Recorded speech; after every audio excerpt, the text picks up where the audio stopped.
Don Knotts was a versatile performer who's now remembered as one of the great comedic entertainers.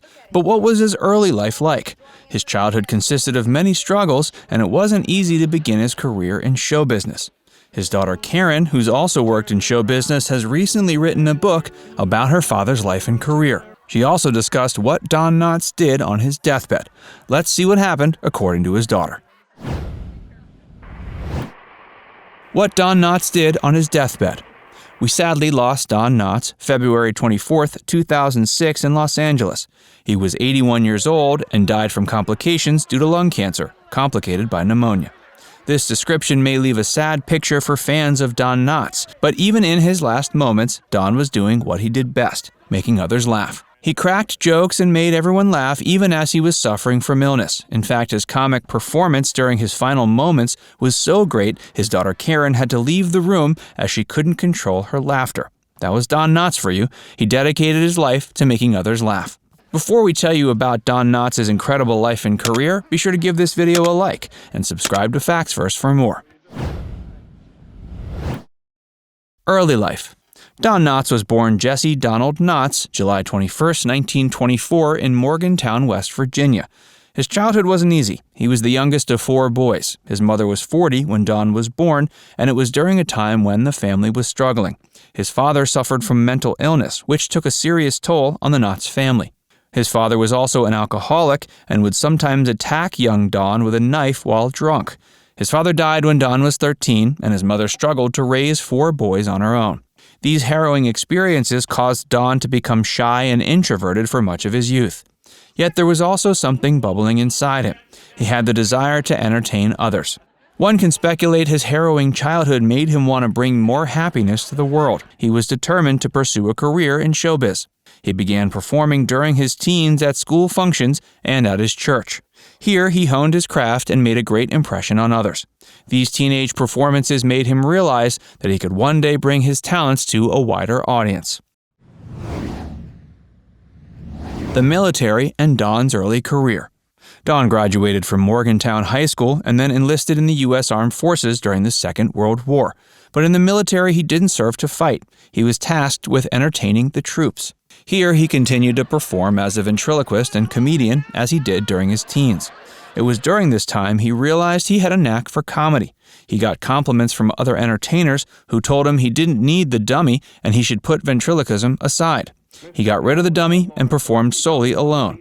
Upon returning from his service, he enrolled at West Virginia University. He got a bachelor's degree in education and minored in speech. He married Catherine Metz in 1947 and then moved to New York to pursue an entertainment career.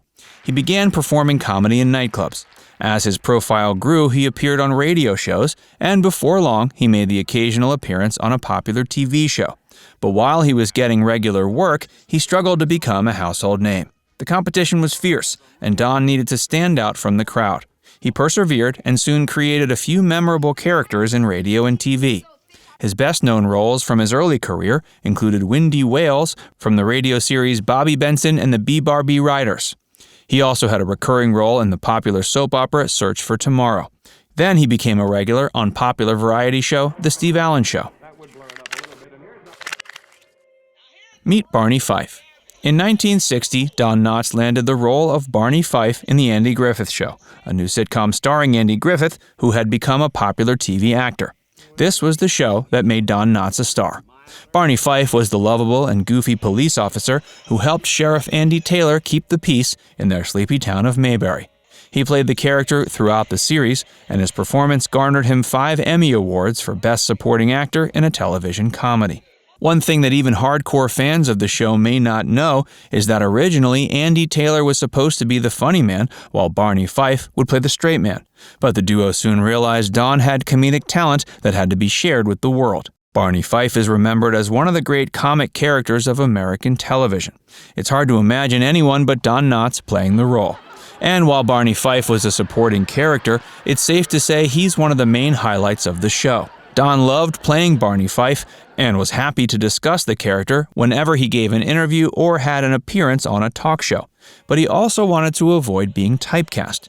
He eventually left the show to pursue other roles in television. Nevertheless, he always looked back fondly on his role in The Andy Griffith Show. Leaving Mayberry.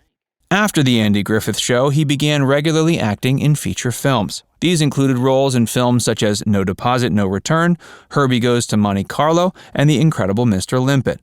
He occasionally made cameo appearances in later seasons of The Andy Griffith Show. He teamed up with Andy once again to play Les Calhoun on Griffith's popular legal drama, Matlock. During these later years, he became a staple for many great comedy films. He appeared in 5 produced by Universal Studios: The Ghost and Mr. Chicken, The Reluctant Astronaut, The Shakiest Gun in the West, The Love God, and How to Frame a Fig. He voiced a role, quite similar to his real-life personality, in 2 episodes of the new Scooby-Doo movies.